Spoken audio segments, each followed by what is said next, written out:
There something I can help you with? What are you doing here? I'm just looking for certain people. And if they don't want to be found? No, I'm afraid it's too late for that. We're all going to be involved in this sooner or later. Not me. Leave me out of it. You're either going to help me, or I'm going to stop you. Here. Nice. Cole McGrath has definitely grown on me. I mean, at first I wasn't really that much of a fan of him, but he is definitely pretty good once you get accustomed to his attacks. I mean, I still haven't found a way to maximize his shield or his upward spark thing, but those moves aside, he has impressed me.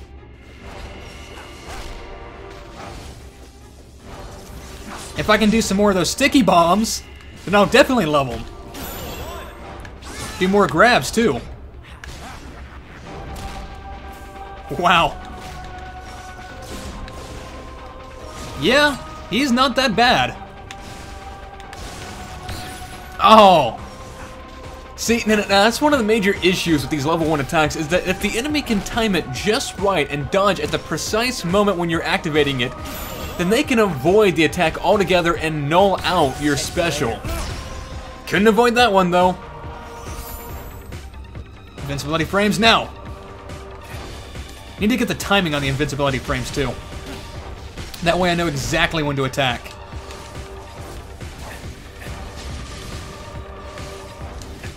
Got him.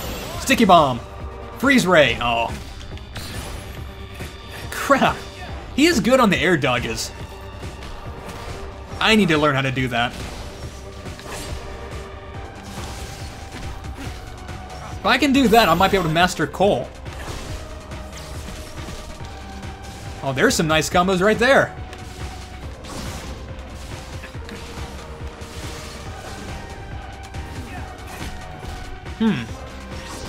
Yeah, you know what? I think I might have a way to get a good combo with Cole. I'm gonna try it again. If I try and freeze ray and he jumps out of the way, then I do the up triangle and they seem to go right where they need to be. Okay, maybe not. There's a little bit of timing issue on that one, but almost. Wasting too much time trying to figure out combos.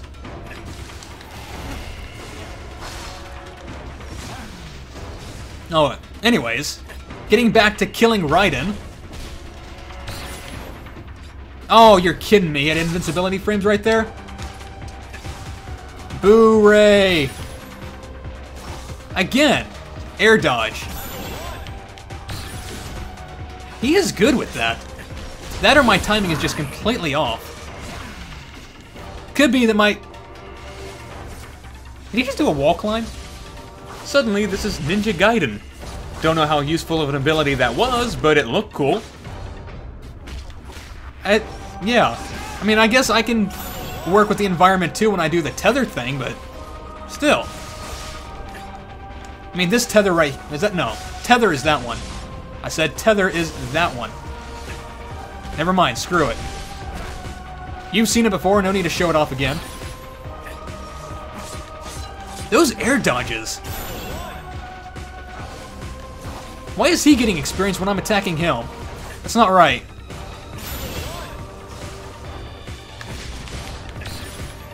God bless it. You know what? I'm starting to think I might want to say screw it to the level 1 attack. He's been avoiding that like crazy. Might be time I go for level 2. Or maybe even level 3. I mean, I was wanting to see what it looked like. Now would be the perfect opportunity. I mean, I've already got 1 kill, and if level 3 lasts long enough, I might be able to get 2 more. Yeah, sticky bomb and freeze. Too bad he found a way to dodge that and not get any damage from the sticky grenade. Doesn't seem right.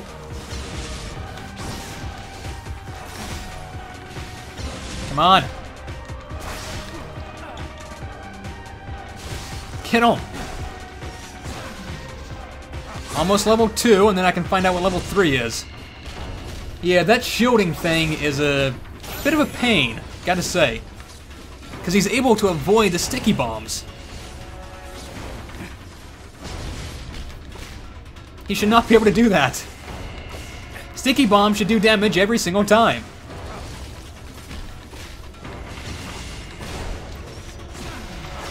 Okay, almost level 3, and we can find out what exactly it does.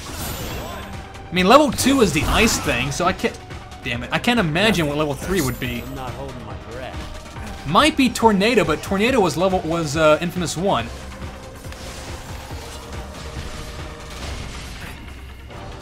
Now, almost there.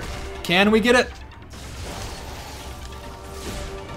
That is a great combo, though. The freeze and then the sticky grenade. If the enemy doesn't block while they're supposed to be receiving the sticky grenade damage, that is. Okay, find out what this thing is. It is the tornado.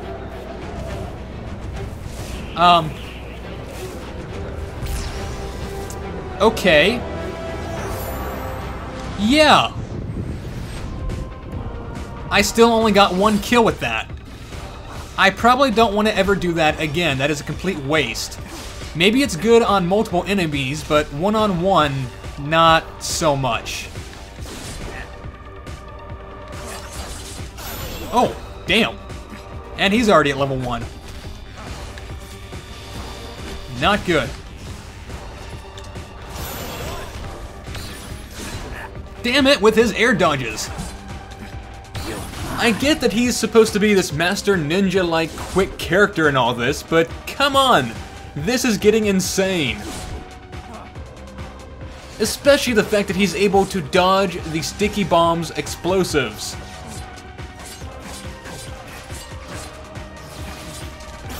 Okay, I don't think that basic triangle does anything. No, basic triangle is the basic blaster. That should be shield. Or counter, reflect. Maybe it's not.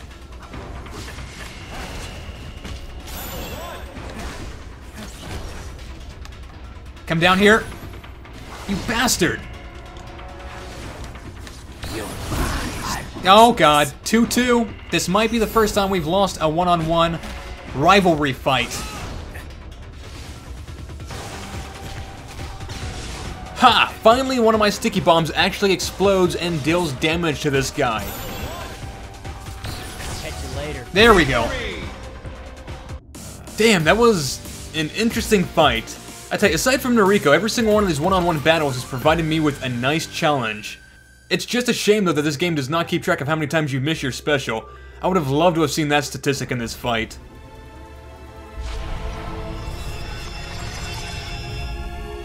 I consider this a role-playing game. Today you'll be playing the part of a piñata. Ready? And I do believe that this is going to be the last time that we do the final boss fight. I think that 4 playthroughs is good enough, especially considering the fact that I was only originally going to do 1 or 2.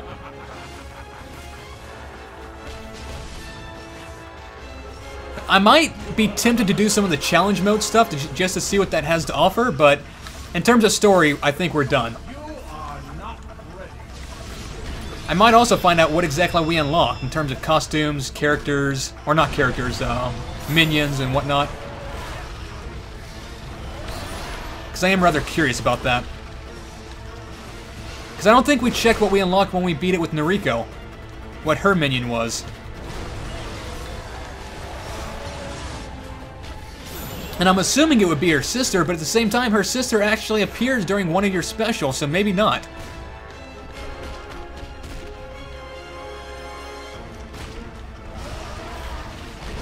Could be anyone. It could be Cockroach, which I really hope it's not.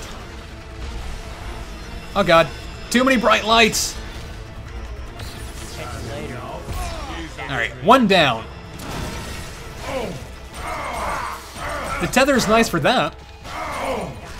Able to get up close and personal. And already near level 2 or level 1.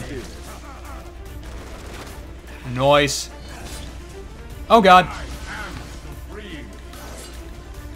Blow up. Thank you. No. No more air dodges, damn it. I hate those air dodges now.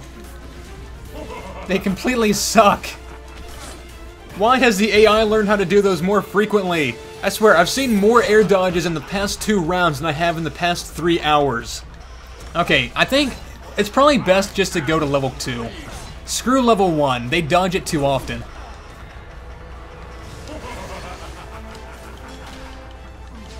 Oh god, they're actually close to their specials. Not good.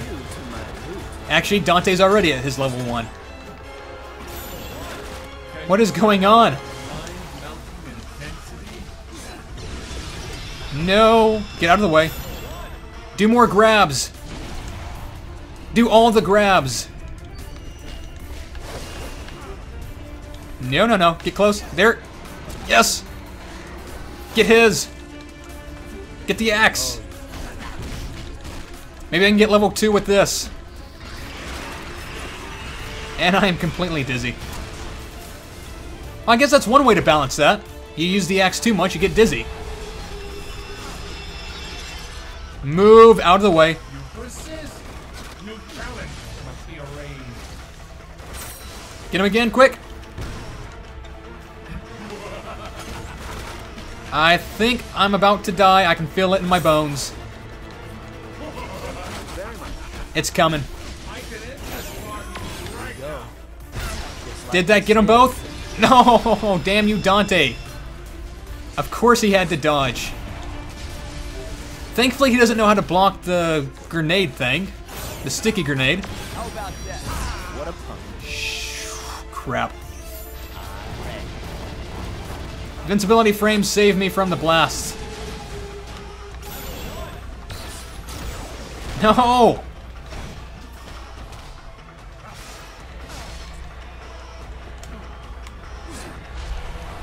No, no, no. Get it, get it, get it! Don't know what it is. Yes, it's the sapper thing. So useful. That was bad timing on my part. He didn't really dodge it, it was just... I activated it too soon. Did not wait for him to land. My bad. Catch you later. Got him, okay. One more.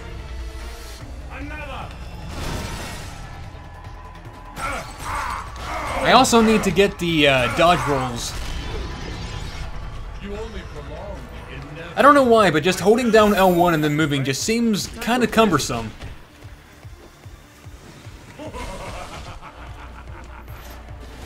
Dante should be my first priority this time. I'm just thinking that his special is pretty powerful. His level 1's good. No, no, no. Get out of the way, man. Damn clock, maybe I should go after Sly instead. Because that clock can stun lock me. And don't need that going on. Stun lock is a bad thing. I'm just getting bounced around from one place to the next. I'm not even having time to fight back. Give me a chance.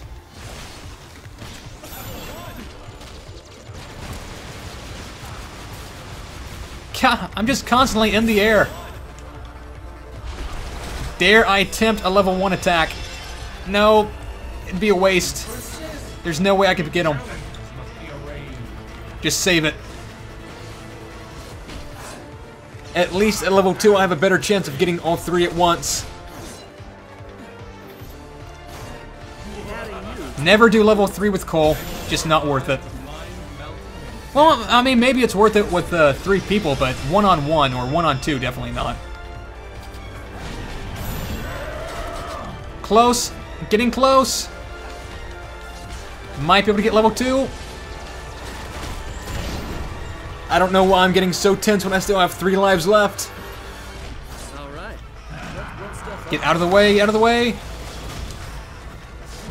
No, taking too long. There.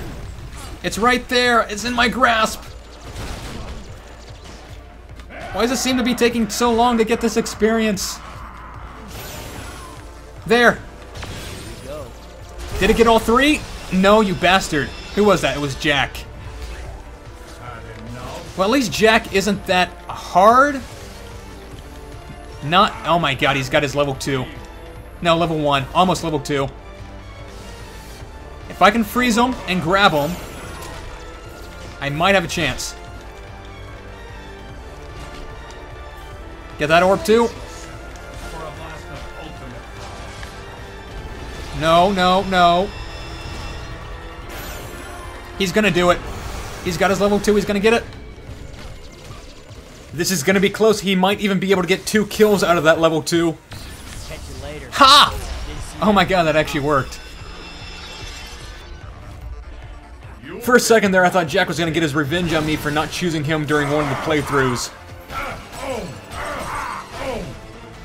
And now with that, for the 4th time in a row, we win.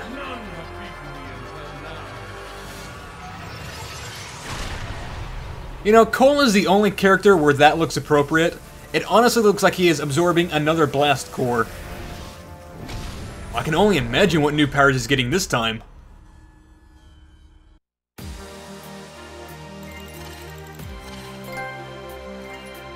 Yes, we are the greatest conduit that ever lived.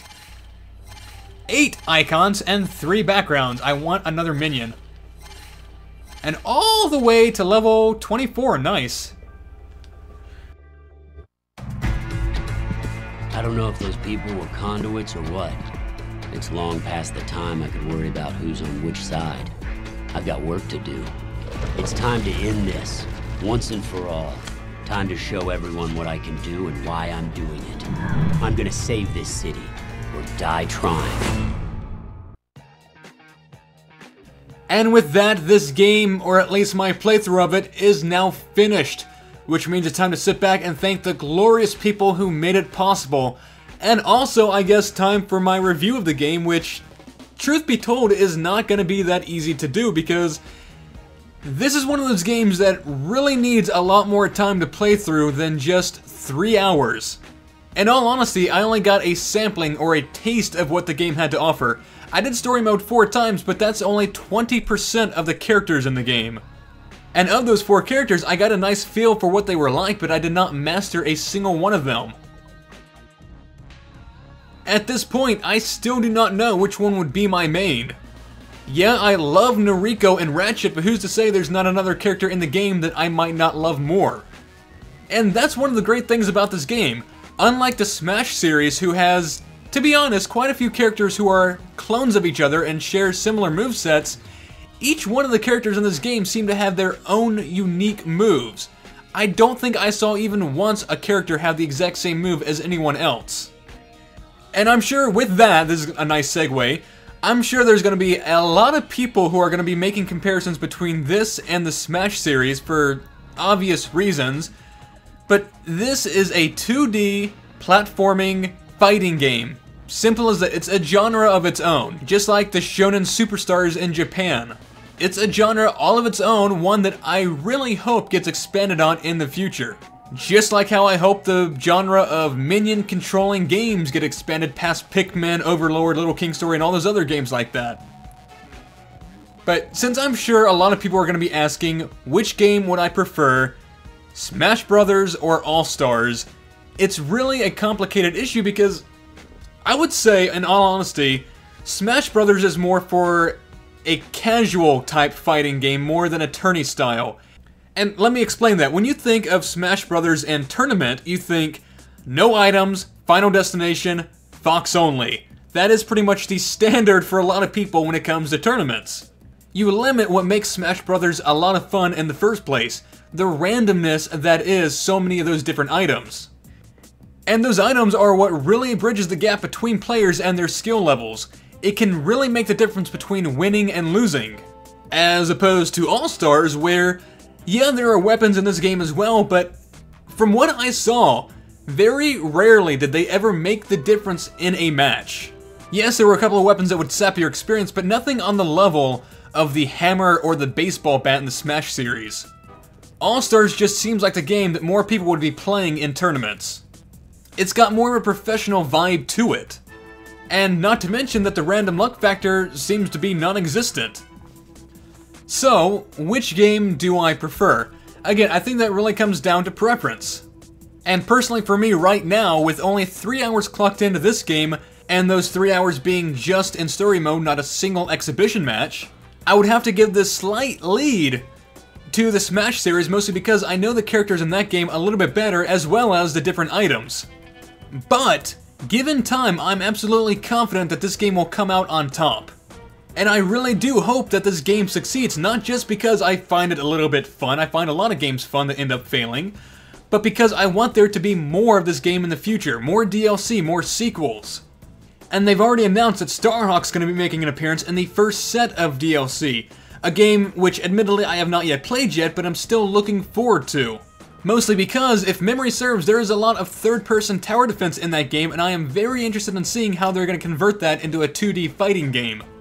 And there's still a lot of room for future DLC. I mean, Sony has a fairly large first-person library, so they're not short on characters that they could use. I mean, one of the characters that I am most surprised did not make the original roster was Lara Croft, especially considering that she has a new game coming out fairly soon. This would have been the perfect opportunity to help pimp her out.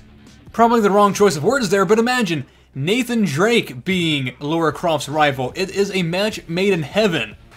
And since that would have left Sly without a rival, throw in Crash Bandicoot, another classic from the PS1 era, a character whose absence is simply mind-boggling. Then there's Spyro. While he might not be able to make it because he's not really the typical fighting character, at the very least you could make a stage with him in the background. Just imagine, flaming sheep everywhere as far as the eye could see.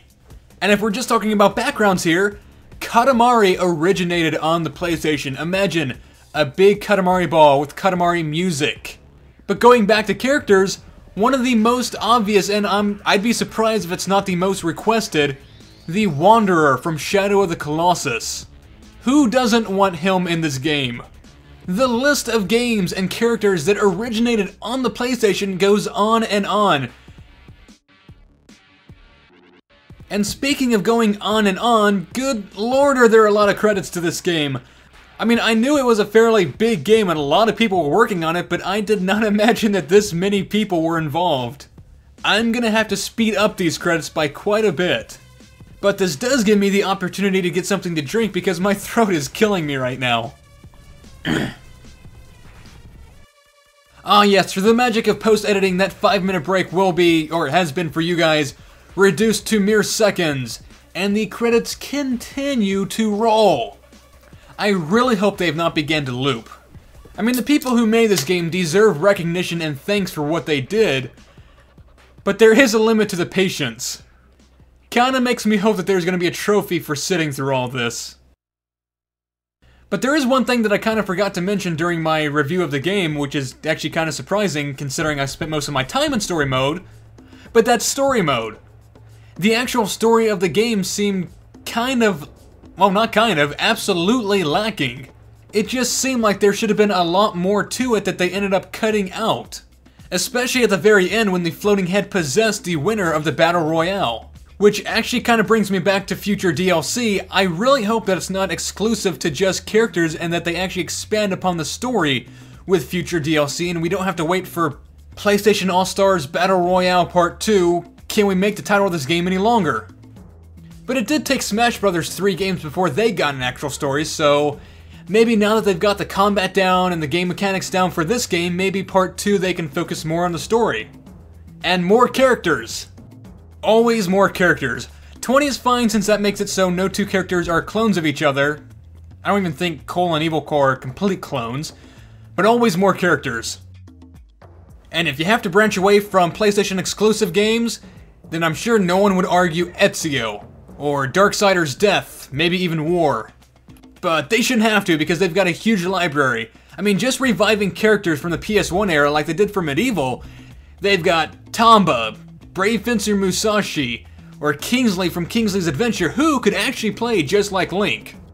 I mean, it's like I said, they are not short on PlayStation exclusive characters that they could use. Make this a real Battle Royale. Make the DLC list as big as Disgaea's DLC list. Oh, the credits are over. Let's watch it again. No. Looking at the clock right now, that was over 30 minutes. I can't remember ever seeing credits that long before.